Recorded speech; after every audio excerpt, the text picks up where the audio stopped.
우리는 지난 시간까지 전 3년 반에 있을 삭체인 바로 마지막 나팔, 7번째 나팔이 불러지면서 무덤 속에 잠자고 있던 우리 성도들, 그들이 첫 번째 부활에 참여하고 지상에 있던 우리 성도들이 휴거하여 우리 주님이 공중에 예비하신 우리 혼인잔치에 참여하는 말씀을 우리가 함께 배웠습니다. 오늘부터 오늘 3주간까지는 계시록 12장에서 14장의 말씀을 살펴보고자 합니다. 이 말씀을 알기 위해서는 성경의 표현 방식과 구조를 여러분들이 먼저 이해할 필요가 있습니다. 우리가 계시록을 보면서 사람들이 많이 혼동을 느끼는 것이 바로 이 계시록의 역사의 진행 순서가 섞여 있다고 생각하기 때문에 그렇습니다. 그래서 이곳에서 있던 사건이 다음번에도 같은 사건으로 중복되어 있는 것처럼 보이는 것이지요. 그러므로 이 계시록의 말씀을 이해하기도 어렵고 또 혼선해서 또 해석하기도 어렵다고 생각합니다. 그러나 그렇지 않아요. 우리 하나님 말씀은 정확하고요. 그리고 완전하게 말씀하고 있는 것입니다. 이 본문의 말씀도 성도들이 다 후구하고 나서 이 땅에 또 다른 갈등이 있는 것처럼 보여집니다. 그러나 우리 12장에서 14장의 말씀은 그런 말씀이 아니라는 것입니다. 우리는 다니엘서에서 하나님께서 다니엘에게 이 세상의 역사의 진행과 마지막 때의 환상을 보여주었어요. 그랬더니 다니엘이 그것을 알지 못하고 번뇌하였잖아요. 그래서 두려웠어요. 정신이 잃을 정도였습니다. 그랬더니 왜 하나님께서 다시 나타나 주셔서 그 말씀과 의미를 자세히 설명해 주셨습니다. 그래서 그 다니엘은 그 모든 말씀을 이해하고 그리고 기록으로 우리에게 증거했던 것입니다. 또한 우리 예수님께서요, 이 복음을 증거하실 때에 아주 자주 쓰신 표현이 있었습니다. 그 표현이 무슨 것이었냐면은 모든 사람들에게 비유로 말씀했어요. 그래서 이 비유를 제자들이 이해하지 못했습니다. 그랬더니 우리 예수님께서 그 이해하지 못한 부분을 다시 우리 제자들에게 그 비유를 하나하나 설명해 주셨습니다. 그것을 여러분들이 대표적으로 아는 것이 무엇이냐면 이 씨 뿌리는 비유와 가라지 비유를 통해서 잘 나타내주고 있는 것입니다. 뿐만 아니라 종말의 상황과 그리고 마태복음 25장의 열처녀의 비유를 통해서 신부들이 어떻게 혼인잔치에 참여할 수 있는가도 이렇게 말씀해 주고 있는 것입니다. 이처럼 이 계시록의 구조도 이와 같다는 것입니다. 그래서 오늘 계시록 12장에서 14장은 전 3년 반까지 있었던 영적 세계의 모습을 우리들에게 설명해 주는 거예요. 그리고 5장과 6장은 두루마리 인을 떼시면서 이 땅의 형편이 어떻게 될 것인가를 먼저 말씀해 주시고 이 말씀 속에서 나팔재앙과 대접재앙 속에서 이런 일들이 행해지게 하는 것을 볼 수 있는 것입니다. 또한 16장에 보면 대접재앙이 이제 주님께서 내리십니다. 그 대접재앙을 내리시고 그리고 나서 이제 우리 주님께서 왜 이 대접재앙으로 이 모든 불신자들이 멸망 없는지 그 상황 또 이 대접재앙에 내렸을 때 상황을 17장과 19장에 자세히 설명해 주었습니다. 그러므로 이 구조를 알면 이 계시록만큼 쉽게 자세하게 하나님께서 우리에게 설명해 주심을 알 수 있는 것입니다. 자, 그러면 오늘 우리가 12장에서 14장의 말씀을 살펴보겠습니다. 12장은 오늘 여자가 누구이며 용의 정체가 무엇이며 사단이 어떻게 대적하여 이 땅에 쫓겨났는지를 말씀하시고요. 13장은 사단의 조종을 받은 적그리스도와 거짓 선자가 어떤 일을 이 땅에 행하는지를 나타내주고 있으며 14장은 어떻게 하여야 이 성도들이 1차 부활과 휴거에 참여할 수 있는가를 말씀하고 있는 것입니다. 오늘 12장은 여자와 용에 대한 말씀으로 그 의미를 해석해 주고, 용이 어떻게 예수님을 대적하고 또 성도들을 괴롭힌지를 설명하고 있습니다. 사실 이 요한계시록 12장과 13장은요, 이 사단의 활동에 대해서 아주 자세히 알려주고, 뿐만 아니라 그들의 본성과 죄악상을 우리에게 공개해 주는 거예요. 그리고 오늘도 이 사단의 역할 때문에 하나님께서 심판을 내릴 수밖에 없는 그런 부분도 우리에게 알려주는 것이지요. 그러므로 인간이 심판받는 모든 것은 따지고 보면 누구 때문에 그러냐면 이 사탄 때문에 우리 인간들이 심판받게 되고 정말로 하나님의 예비한 지옥으로 갈 수밖에 없는 그런 일들이 생겨지는 것입니다. 그러므로 이 사탄은요, 하나님 그렇게 아름답고 황홀하게 만든 그 인간을 파멸의 도가니로 몰아넣는 자가 바로 이 사단이라는 것입니다. 자, 그럼 오늘의 주제가 무엇이죠? 여자와 용이라는 말씀입니다. 그럼 이 여자는 누구인가? 우리 1절의 말씀 보면 하늘에 큰 이적이 보이니 해를 옷 입은 한 여자가 있는데 그 발 아래는 달이 있고 그 머리에는 12별의 관을 썼더라. 그렇게 이 여자에 대한 이야기를 하고 있습니다. 근데 이 여자에 대한 말씀의 해석이 어디 있냐면 창세기 37장 9절에 있어요. 9절에 보면 요셉이 다시 꿈을 꾸고 그 형들에게 말하여 이르되 내가 또 꿈을 꾼즉 해와 달과 11별이 내게 절하더이다 하니라. 그가 그의 꿈을 아버지와 형들에게 말하매 아버지가 그를 꾸짖고 그에게 이르되 내가 꾼 꿈이 무엇이냐? 너와 내 어머니와 내 형들이 참으로 가서 땅에 엎드려 내게 절하겠느냐? 그래서 오늘 여기서 나타난 해를 옷 입은 한 여자라는 얘기는 오늘 야곱이 해석한 것처럼 해와 달, 보니까 해를 옷 입은 한 여자와 또 달이 옷을 입었다고 또 얘기했습니다. 그리고 그 밑에 12별이 있는 것은 바로 야곱이 얘기한 것처럼 이스라엘 민족을 형성한 야곱과 그 아내들을 얘기하고 12별은 바로 그 형제들을 말하는 것입니다. 그러므로 이 여자는 누구냐? 바로 이스라엘이라는 말씀인 것입니다. 그럼 이 이스라엘에서 낳으려고 하는 아이가 누구일까요? 오늘 이 여자가 아이를 베어서 해산하게 될 때에 아파서 애를 쓰고 부르짖다라는 말씀이 2절에 있습니다. 물론 이 말씀은요, 여인이 아이를 낳으려고 하는 산고이기도 합니다. 그러나 오늘 본문의 말씀은 그런 의미가 아닙니다. 이 아이를 낳으려고 할 때 수많은 저항의 세력이 있음을 말씀해주고 있는 것입니다. 그러면 이 아이는 누구일까요? 5절에 말씀하고 있습니다. 여자가 아들을 낳으니 이는 장차 철장으로 만국을 다스릴 남자라. 그 아이를 하나님 앞과 그 보좌 앞으로 올려가더라. 이 아이가 어떤 아이라고요?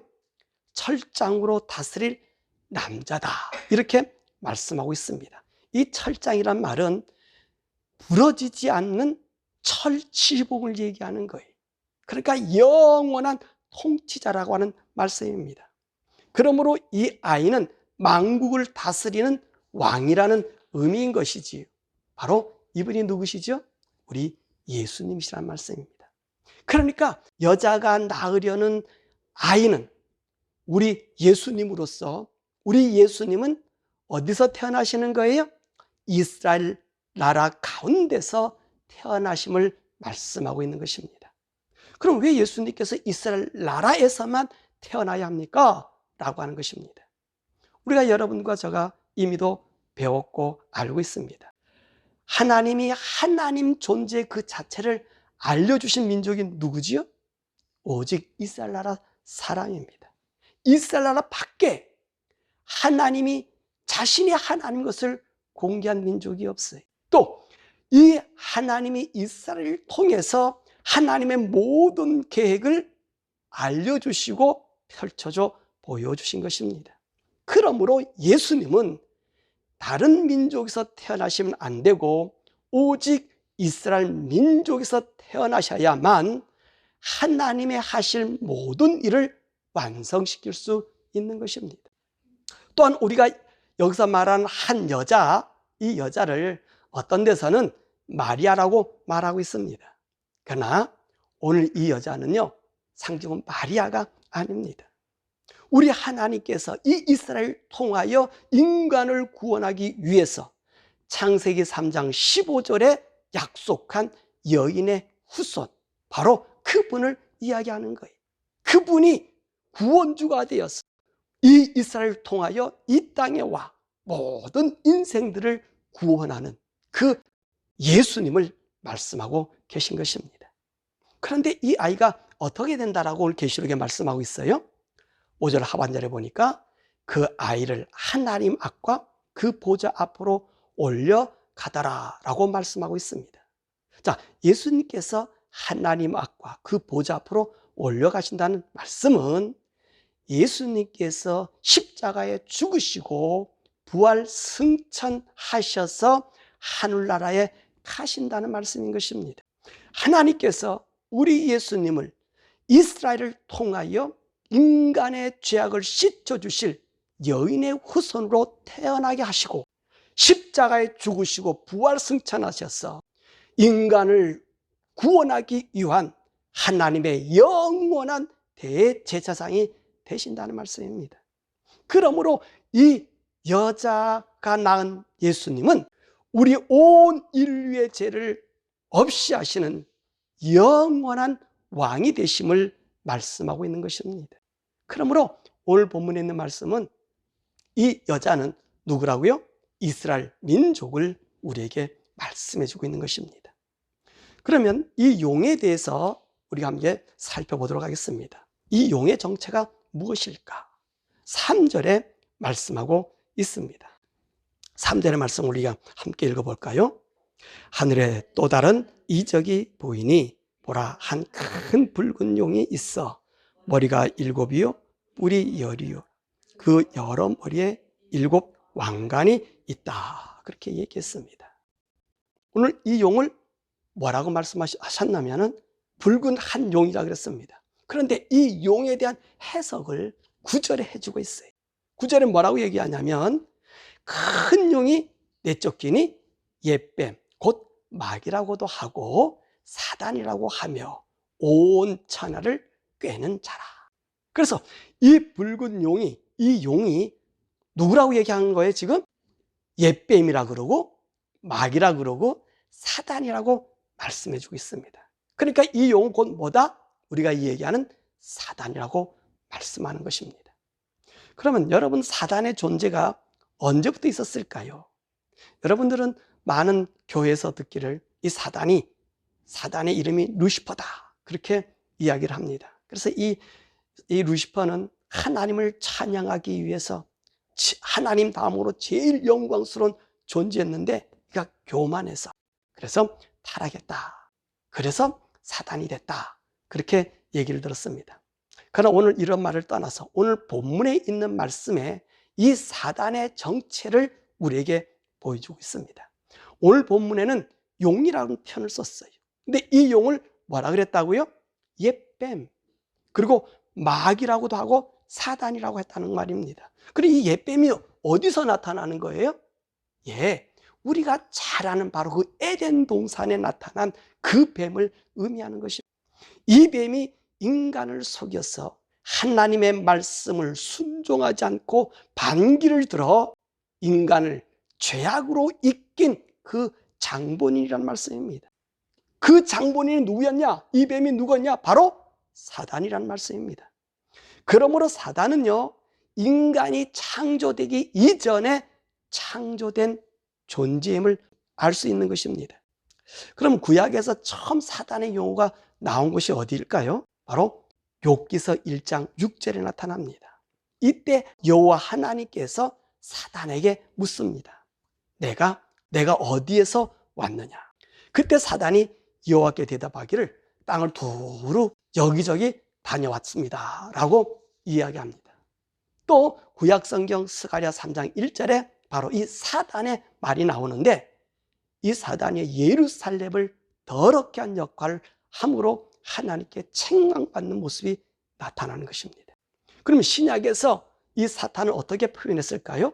우리 예수님께서는 마태복음 16장 23절에 사탄이라고 말씀하셨고요, 요한복음 8장 44절에 마귀라고 말했습니다. 이 마귀라는 말은 사탄이라고 하는 히브리 말을 헬라어로 번역한 것이 마귀라고 번역한 거예요. 또한 우리 예수님은 이 사탄을 뭐라고 말씀하셨냐면 원수라고 말씀하셨고, 이 세상의 임금이라고 말씀하셨습니다. 그 외에 우리 제자들과 바울은요, 이 사단을 시험하는 자, 참소하는 자, 대적자, 공중 권세를 잡은 자, 벨리알, 세상의 신이라고 불렀습니다. 이 바리새인들은 이 사단을 바알세불, 귀신의 왕이라고 불렀다는 말씀입니다. 자, 그러면 이 사탄은 어떤 형상을 하고 있습니까? 오늘 본문 말씀 보니까 3절에 한 큰 붉은 용이 있는데 머리가 7이고 10뿔이고 그 머리에는 7 왕관이 있고 또 뿐만 아니라 10뿔을 가진 존재로 표현하고 있습니다. 그래서 이 사단이 7머리와 10뿔을 가진 그런 모습이다 라고 하는 의미가 아닙니다. 이 얘기는 사단은 우리 인류의 전 시대를 통하여 이 땅을 다스리는 모습을 그렇게 표현하고 있는 거예요. 그럼 이 사단은 자기 혼자만 이 온 세상을 다스릴까요? 아니지요. 4절의 말씀 보니까 그 용의 그 꼬리가 하늘의 별 3분의 1을 끌어다가 땅에 던지더라, 그렇게 얘기했어요. 그러니까 이 사단의 세력이 얼마나 많아요? 천사들의 3분의 1을 이 사단이 데리고 있다는 거예요. 그러니까 사단을 추종하고 따르던 하늘의 이 사단의 패거리가 함께 일하는 거예요. 오늘 이 사단의 패거리를 우리는 뭐라고 얘기하냐면 악한 영, 귀신이라고 말씀하는 것입니다. 구약에서 이 귀신의 영이 활동하는 것을 보여주는 것이 있는데 그것이 바로 사울의 이야기입니다. 사울에게 하나님이 부리는 악신이 들어가게 하셨다라고 얘기하고요, 또 이 사울이요, 엔돌에 가서 그 점하는 여자, 신접한 여인, 이 귀신 들린 사단의 사주받는 이 여인에게 누구를 불려오기를 원해요? 사무엘을 그 지하에서 올라오도록, 그래서 장례를 묻는 의식을 행하는 것이. 그러므로 이 귀신은 구약에서는 하나님 부리는 악신으로 사단의 하수인을 이야기하고 있습니다. 또한 우리 신약에서 우리 예수님이 공생의 사역 동안에 많은 귀신들을 내어 쫓았습니다. 그뿐만 아니에요. 사도들도, 바울도, 그리고 이후에 지금까지 귀신들이 예수 이름에 물을 끓을 뿐만 아니라 도망가는 경험을 하는 것입니다. 또 이 귀신은요, 인간들의 마음속에 한 마리 한 마리만 들어오는 게 아니에요. 우리 예수님께서 말씀하시기를 한 마리만 들어오는 게 아니라 8마리도 들어오고요, 때로는 한 2000마리까지 우리 마음속에 들어올 수 있어요. 사람들이 얘기하기를 귀신이 얼마나 많아서, 오늘 귀신이 얼마큼만 된다 그랬습니까? 계시록에 하늘의 천사 3분의 1을 끄집어 내렸다는 거예요. 그 엄청 많은 수의 귀신이 이 땅에서 자기들의 활동하는 무대임을 알 수 있는 것입니다. 그러면 이 용이 쫓겨나게 되는데 하늘에서 계획한 일이 무엇일까요? 4절의 말씀입니다. 4절 하반절에 보니까 용이 해산하려 하는 여자 앞에서 그가 해산하면 그 아이를 삼키고자 하였다. 용이 하늘에서 계획한 일이 뭐라고요? 여자가 낳는 아이를 삼키려고 했다는 거예요. 다시 말하면 이 말은 무엇입니까? 사단이 예수님을 죽이려고 했던 말씀인 거지요. 우리는 이 말씀에 대해서 잘 압니다. 바로 헤롯 왕인 거예요. 동방박사들이 찾아와서 이 땅에 왕이 태어났습니다 라고 알려주니까 헤롯이 어떻게 했습니까? 나도 가서 경배할 테니까 알려달라, 그렇게 얘기했어요. 근데 하나님께서 뭐라 말씀하셔요? 아니다, 헤롯이 얘를 죽이려 하니까 너는 애굽으로 피신해라. 그렇게 말씀하셨습니다. 그래서 헤롯이 어떤 일을 해요? 애를 죽인 일을 하잖아요. 바로 오늘 본문의 말씀에 우리 예수님의 피신의 사건을 6절에 말씀하고 있는 거예요. 우리 함께 이걸 볼까요? 그 여자가 광야로 도망하며 거기서 1260일 동안 그를 양육하기 위하여 하나님께서 예비하신 곳에 있더라. 이렇게 말씀하고 계셔요. 그래서요, 이 사단은 누구를 죽이려고 그러는 거예요? 하늘에서 계획하기를 예수님을 죽이려고 하였던 것입니다. 이로 인해서 어떤 일이 생겨지냐면 이 용이, 이 사단이 예수님을 죽이려고 삼키려고 함으로 말미암아 어떤 일이 생기냐면 7절에서 9절의 말씀 보니까 미가엘과 이 용이 싸움을 하고 있는 말씀을 볼 수 있습니다. 미가엘 천사의 그룹과 이 사단의 그룹이 서로 싸움을 하는 거예요. 왜 이 싸움이 일어났죠? 이 사단이요, 자식이 본분을 잊어버린 거예요. 사단은요, 하나님 앞에서 욥에게 했던 것처럼 이 세상에서 어떤 일이 있느냐, 그 일만 충실히 했다면 쫓겨나지 않을 거예요. 그런데 이 사단은 어떤 일을 했습니까? 하나님이 보내신 예수님을 인간으로 오려고 하니까 그를 죽이려고 한 거예요. 그래서 미가엘 그룹이 이 사단을 그 하늘로 쫓아내신 것입니다. 그러므로 이 영적인 싸움의 결과가 어떻게 나타났습니까? 10절에서 12절에 나타난 거예요. 더 이상 하나님 나라에 누가 있을 수 없어요? 사단이 있을 수 없게 된 것입니다. 사단은요, 우리 형제들, 바로 인간을 밤낮 하나님 앞에 참수하는 자, 고발하는 자로 말하고 있습니다. 그래서 9절에 말씀해 보니까 온 천하를 꿰는 자다. 이 꿰다는 말은 항상 방황하게 만들고 옳은 길에서 벗어나게 인도하는 것으로 진리에서 벗어나 죄를 짓는 일을 하였다는 말입니다. 그러므로 인생들의 죄를 하나님께 날마다 고발하는 동시에 인간들을 속여 죄를 짓게 만드는 그런 존재인 것입니다. 그러니까 이런 사단의 존재가 이제는 하늘나라에 있어요, 없어요? 더 이상 하늘나라에 없어졌기 때문에 10절에 뭐라고 말씀합니까? 함께 읽어보겠습니다. 내가 또 들으니 하늘에 큰 음성이 있어 가로되 이제 우리 하나님의 구원과 능력과 나라와 또 그의 그리스도의 권세가 나타났다 라고 얘기해. 그리고 12절에 가보면 그러므로 하늘과 그 가운데 가는 자들은 즐거워하라. 왜 그래요? 이제는 하늘의 세계, 하나님의 나라에는 이 사단이 존재하지 아니하고 오직 누구만, 우리 예수님이 다스리는 영원한 그리고 완전한 왕국이 세워지게 된 것입니다.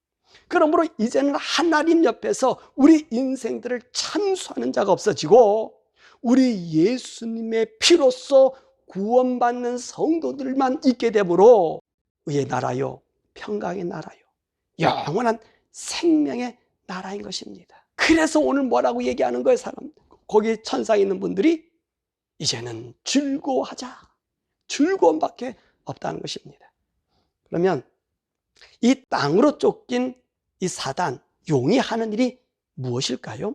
12절에서 17절의 말씀 보니까 남자를 낳은 여자를 박해하더라. 13절에 말씀하셨고요. 또 15절의 말씀 보니까 여자의 뒤에서 물을 토하여 죽게 하려고 했다는 거예요. 그런데 우리 하나님께서 어떻게 하셔요? 오늘 이 여자를 독수리의 큰 날개를 받아가지고 피란하게 해서 한 떼와 두 떼와 반 떼를 지나게 하시고 또 용이 공격하여 저 사람들을 물로 매몰시키려고 하니까 땅을 갈라져서 용이 토한 물을 삼켜서 여자를 살려주는 일을 하고 있습니다. 여러분 이게 무슨 말이죠? 아하, 이거는요 이스라엘 역사의 단면을 보여주고 있는 것입니다. 이스라엘 나라는 이 온 인류의 역사의 중심입니다. 아무리 저들이 타락하여 하나님을 등지고 있다 해도 하나님은 이들을 이 땅의 상징으로 나타내 주셨기 때문에 이들이 이 땅에서 사라지면 되지 않습니다. 왜냐하면 이들이 없어지면 하나님의 말씀이 하신 모든 것이 불분명하고 인위적인 인간의 말이 되기 때문에 그렇습니다. 그래서 우리 하나님이 이 이스라엘을 통해서 여인의 후손, 즉 예수님을 통한 하나님의 구원을 완성시키시며 이 여인의 후손들이 마귀들과 싸워 하나님 믿는 믿음으로 하나님의 권위를 전파하는 하나님의 아들의 후사가 되게 하는 것입니다. 그래서 우리는요, 이스라엘 보면서 아주 기적 같은 민족이라고 생각해요. 그렇지 않아요? 수많은 어려움, 이 인류의 역사에서요, 이스라엘 민족이 태어나면서부터 그 수많은 고난을 겪지 않는 게 없어요. 애굽에서 겪었지요. 본토에 들어오니까 아람과 블레셋에 겪지요. 아수르에 겪지요. 그다가 바벨론에게 겪지요. 그 다음에 페르시아와 헬라 제국에 겪지요. 그 다음에 로마 제국에 걸쳐서 이 이스라엘 사람들이요, 얼마나 많은 수모를 당합니까? 그 이후에도 2000년 지난 세월 동안 이 민족이요, 뿔뿔이 흩어져서 정말 죽은 민족으로 생각했어요. 그런데 보세요, 이스라엘 나라 사람들이요, 이 민족이 사라지지 않고 있다는 것입니다. 이렇게 사단이 이스라엘을 없애고자 해도 할 수 없는 이유가 뭐죠? 바로 하나님이 그들을 보호하시는 거예요. 독수리 날개처럼 주님께서 품으셔서 가시고요, 물을 토하니 물을 갈라져서 그들을 지키시는 거예요. 자, 이렇게 사단이 이스라엘 백성을 이제 무너뜨리지 못하니까 17절에 어떤 일을 합니까? 용이 여자에게 분노하여 돌아가서 그 여자의 남은 자손, 곧 하나님의 계명을 지키며 예수의 증거를 가진 자들과 더불어 싸우려고 바다 모래 위에 서 있더라. 그러니까 이스라엘 나라를 죽일 수 없으니까 이제는 어디로 가더라고요? 여자의 남은 자손들과 싸우려고 진을 쳤다는 거예요. 그럼 이 여자의 남은 자손들이 누굽니까? 17절에 그 말씀을 해석해 주고 있죠. 하나님의 계명을 지키는 자, 예수의 증거를 가진 자들이라고 말씀하셨습니다. 그러니까 사단이 누구라는 거예요? 유대인은 하나님이 보호해 주시니까, 죽일려 해도 멸살 못 시키니까. 그래서 유대인을, 종족을 감침으로 하나님의 말씀을 이 세상에서 지워버리려고 하는데 하나님께서 지우지 못하게 하니까 이제는 누구를 지우는 거예요? 이제는 예수 믿는 사람, 우리 성도들과 싸우려고 한다는 것입니다. 성도들을 없이 하려고 한다는 거예요. 왜요? 성도를 다 없이 하게 하면 누구? 하나님의 말씀의 역사에 그 일들이, 언약이 또한 무산되기 때문에 그런다는 것이, 이 사단이 이렇게 교묘한 거예요. 그래서 오늘 12장에는 바로 우리가 이 7년 환란, 그 역사의 소용돌이 속에 어떻게 지금까지 오게 되어 있는가, 무엇 때문에 우리가 이 나팔재앙과 대접재앙을 받게 되는가, 그 원동력이 누군가를 우리에게 공개해 주는 거예요. 그래서 요한계시록은요, 귀한 책이에요. 이 말씀을 우리가 읽으면 사단의 정체를 알고 사단이 우리에게 환란을 줘도 우리 성도들이 믿음에 흔들리지 않는 거예요. 그래서 오늘 1장에 뭐라고 말씀하십니까? 이 말씀을 듣는 자와 읽는 자와 지켜 행하는 자가 어떻다? 복이 있다. 왜? 사단의 전술에 넘어가지 않기 때문인 것입니다. 말씀을 맺습니다. 오늘은 여자와 용에 대한 말씀을 배웠습니다. 여자는 누구라고요? 이스라엘로서 인류 구원의 모태를 보여주신 것이고, 용은 사단으로서 그 실체를 알려주었습니다. 왜 사단이 하늘나라에서 쫓겨났다고 했죠?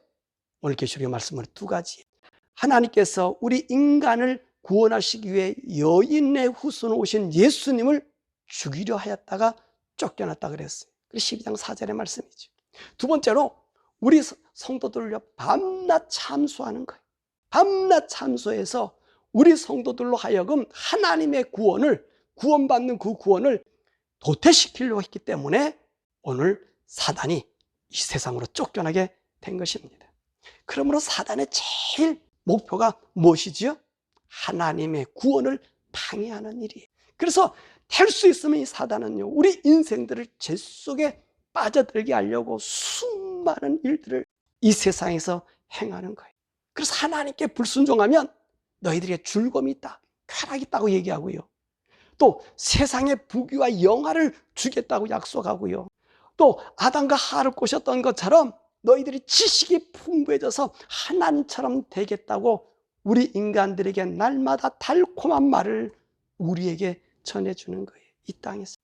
그러니까 우리 인간은요, 이 사단의 달콤함과 그 맛에 우리가 이 즐기다가 이제는요, 사단이 빠진 함동에서 벗어나지 못할 수밖에 없다는 거예요. 그래서 오늘 11절에 우리에게 뭐라고 말씀하고 있습니까?